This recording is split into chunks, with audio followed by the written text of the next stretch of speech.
Mark LeBlanc here, welcoming you back to the Alley Cat Workshop. I'm going to do a quick video just to keep you up to date on progress here on the cabinets I'm building for my former regiment, the Royal Canadian Hussars.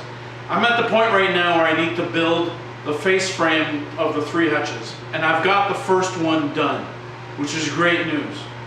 Not only is it done, but it looks great and it fits perfectly well. Now, before building this, I was looking at different options as to how I was going to tack this or glue this or attach it to the existing hutches. And there's a number of options that are out there. First one obviously is glue, but because I've got a vertical surface with the hutch and I'm putting a face frame on top of that, you know, things could slip. Gluing things up would be a little bit challenging. Clamping would be challenging because of the sheer size of the piece of furniture, so that wasn't really an option. Often in this build I've used pocket screws, and I really do like pocket screws, but in this case if I did that, the pocket screws would be extremely visible, either on the outside of the cabinet or even on the inside of the hutch. So that wasn't really a good option. Another option was to use biscuits, at least for the alignment, but I know biscuits aren't very strong in the end. So yeah, they align probably, you know, they align pretty well, but the strength just isn't there.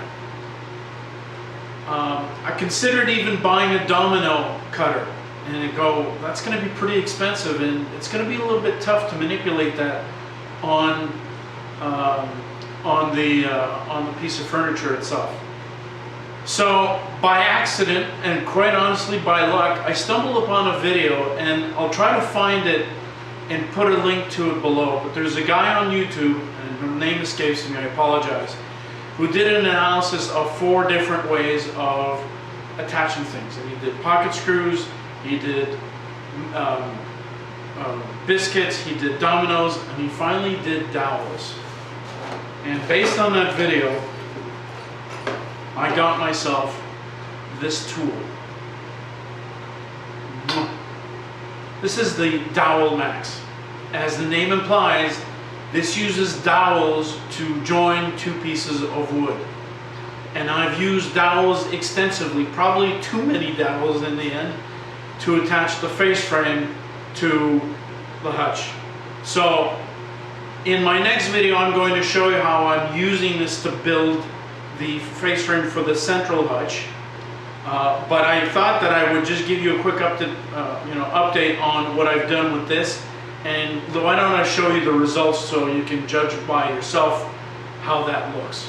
I think it looks pretty darn good. So what do you think? Looks pretty good. What's also really neat is that all my joints are flush with the different surfaces that they're supposed to be flush with. And the joints are really nice and pretty much tight amongst all the different pieces. So I've got a couple of 4-inch stiles on either side, and I've got a rail, 4-inch wide rail on the top, a 4-inch wide board here in the middle, I guess it's another style, on which the doors are going to close. And these pieces here at the bottom and the middle piece are 2 inches thick, and they're going to be to accept that drawer that eventually is going to make its way here. Overall, lots of dowels. Like I said, probably too many, but overall pretty easy to build. And what I really like with the DowelMax is the precision. It's really fascinating to see that with very little experience and just following the instructions, I get this type of quality joint. And you know, the alignment is basically perfect. Now at this point, this face frame is glued together, but it is not glued on to the hutch, because what I'm going to do is I'm going to now detach it from the hutch, and I'm going to spend the time to sand it, stain it, varnish it, and then reapply, glue it in there permanently. And once I've got that done, probably sometime next week, then I'm going to start building the face frame for the middle hutch. By the way, I've also planned, you can't see this, but I've also planned dowels on the side of this style so that it will mate with the corresponding style on the middle hutch. So it's gonna provide additional strength to keep those two pieces together. So stay in touch, please. It's gonna take me a little while before I publish the actual video of how I'm building this, because it does take a fair amount of time to go through this, but it's well worth it. If ever you are considering a system to join different pieces of wood, different pieces of stock in different configurations, and you haven't looked at the DowelMax, I really encourage you to take a look at it. It is absolutely fascinating.